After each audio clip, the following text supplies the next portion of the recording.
25년 만에 큰 지진이 일어나면서 세계 최대 반도체 기업 TSMC도 한때 멈춰섰습니다. 오후부터는 대부분 다시 정상 가동에 들어갔고 원전지대 역시 큰 피해를 입지 않은 걸로 나타났습니다. 이어서 박소연 기자입니다. 25년 만에 가장 큰 규모인 7.2의 지진이 발생한 대만. 다행히 원전이 위치한 핑둥현의 최대 진도는 4에 그쳤습니다. 대만전력은 원전을 정상적으로 운영하고 있다고 밝혔습니다. 냉각수가 흔들려 공장 바닥에 약간 넘쳤지만 방사선 조사 결과 안전 범위 안에 있다는 겁니다. TSMC 등 대만의 주요 반도체 기업들도 지진 발생지의 반대편인 대만 서쪽에 위치해 직접적인 피해는 입지 않았습니다. 다만 직원 대피령이 내려지며 오전 한때 생산 라인이 잠시 멈춰섰습니다. 안전이 확인된 뒤 오후부터는 대부분 정상 가동에 들어갔습니다. 일부에선 글로벌 반도체 공급에 차질이 발생하는 것 아니냐는 우려의 목소리도 나오고 있습니다. 정밀 공정이 필요한 반도체는 미세한 진동에도 영향을 받기 때문입니다. 자그마한 진동에 오더라도 공장 기계들의 흔들림에 따라서 생산에 불량이 날 수밖에 없는 전혀 영향이 없으리라고는 보여지지 않습니다. JP모건은 대만 강진으로 TSMC에 피해가 발생한다면 글로벌 AI 업계에도 타격이 불가피하다고 평가했습니다. JTBC 박소연입니다. 뉴스룸은 오늘부터 황제 보석 논란이 있었던 태광그룹 이호진 전 회장과 관련해 단독 취재한 소식을 연속으로 전해드립니다.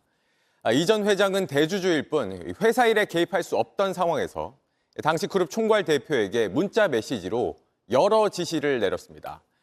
자신의 복권이 실패하자 고문 변호사에게 반성문을 받으라고 하거나 VVIP 신용카드와 아이돌 공연표를 구하라고 했습니다. 김지아 기자가 취재했습니다. 태광그룹 이호진 전 회장이 2022년 10월 당시 그룹을 총괄하던 A 전 대표에게 보낸 메시지입니다. 고문 변호사와 법무팀장이 자신의 사면 복권에 소홀했다며 반성문을 받으라고 지시합니다. 야단치는 정도로는 안 된다며 반성하지 않는다면 정리하라고도 합니다. 그의 광복절 사면복권 명단에서 빠지자 회사 법무팀과 변호인단에게 책임을 묻는 걸로 보입니다. 하지만 당시 이 전 회장은 복권이 되지 않은 상태여서 태광그룹의 대주주이긴 하지만 회사 일에 직접 개입할 순 없는 상황이었습니다. 이 전 회장은 이듬해인 2023년 광복절에 복권됐습니다. 하지만 그 이전부터 회사에 개인적인 업무를 시킨 정황도 있습니다. 원하는 VVIP용 신용카드 발급이 안 되자 역시 A 전 대표에게 한도가 없으면 좋다, 발급해달라고 한 겁니다.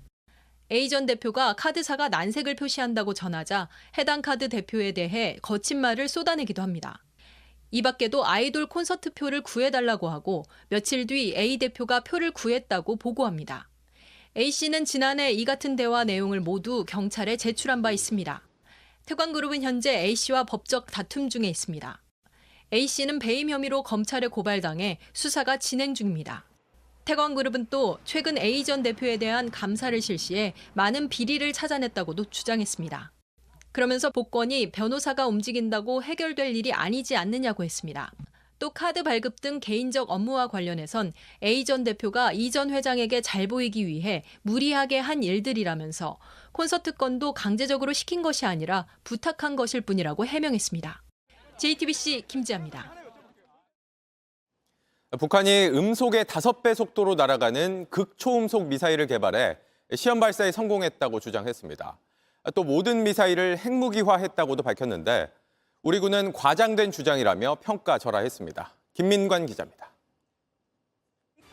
북한의 신형 미사일 화성 16 나형이 모습을 드러냅니다. 극초음속으로 비행하기 위해 원뿔 모양 탄도에는 날개가 달려있고 중장거리용으로 설계된 만큼 커다란 엔진을 장착했습니다. 수직으로 세워진 미사일은 화염을 내뿜으며 하늘로 솟구칩니다. 미사일 운반부터 발사까지 빠른 시간 안에 이뤄졌습니다. 주입 시간이 짧은 고체 연료가 사용됐기 때문입니다. 북한은 미사일이 회피 기동을 하며 표적을 타격하는 데 성공했다고 주장했습니다. 김정은 위원장은 담배를 손에 끼고 만족스러운 웃음을 지었습니다. 북한은 음속 5배의 속도로 비행하는 극초음속 미사일이 시험 발사에서 1000km를 비행했다고 했습니다. 의도적으로 사거리를 제한했다며 마음만 먹으면 일본까지 타격할 능력을 갖췄다고 과시하기도 했습니다.